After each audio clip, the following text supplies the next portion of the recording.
conservando la unidad en la familia.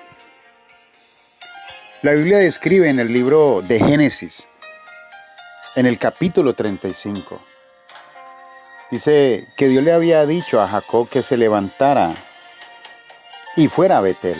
Betel significa casa de Dios.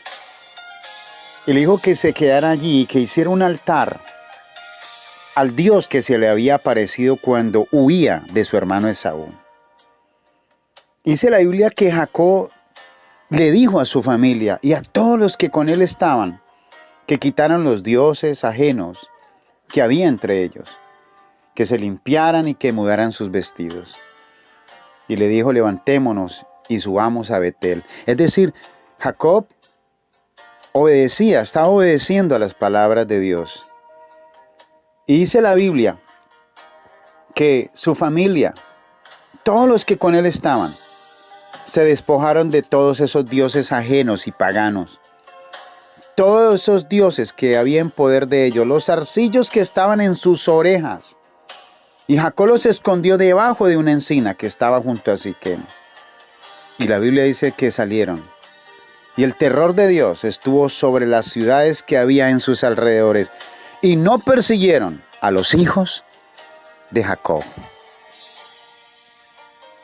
Tal vez usted pueda decir que el COVID-19 o que la violencia que se está viviendo en las naciones pueda ser un terror, algo que le aterrorice en su vida. Pero yo quiero decirle que el mismo Dios de Jacob es el mismo Dios tuyo.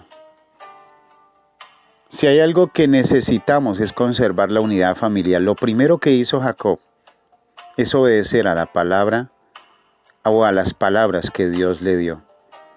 Y cuando usted fija su mirada en la palabra de Dios y obedece a ella, usted empieza a tener un principio muy claro y básico en la vida del creyente.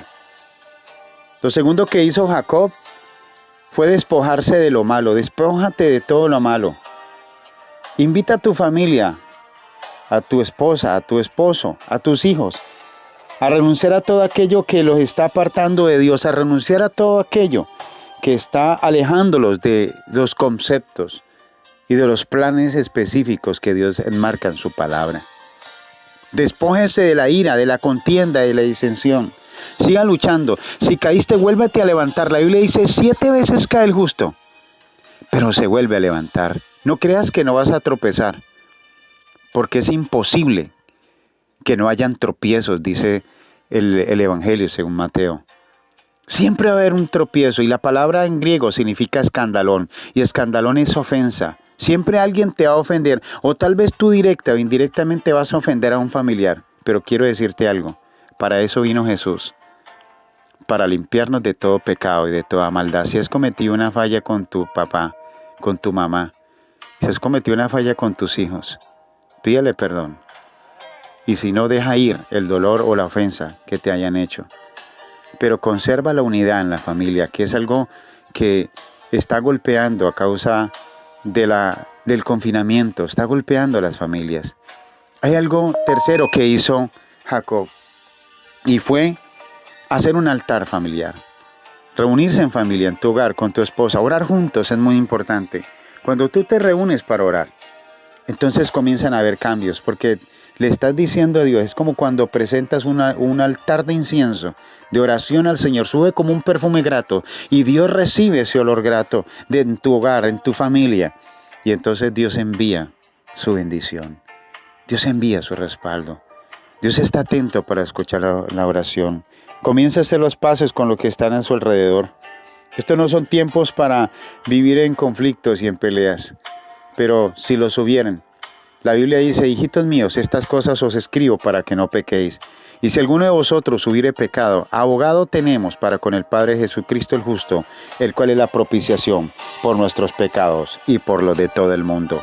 Mantente firme en el Señor. Mantén la unidad del Espíritu y la unidad familiar. Solo cuando le das el lugar a Dios en tu casa, en tu familia, entonces entenderás que todo lo que hagas prosperará. Y todo lo que tú te traces, tus metas, tus proyectos, serán realizados y respaldados por la mano del Dios vivo. Soy el Pastor John, de Generación de Conquista de las Naciones. Y aquí, lo imposible para Dios no exista. Dios te bendiga.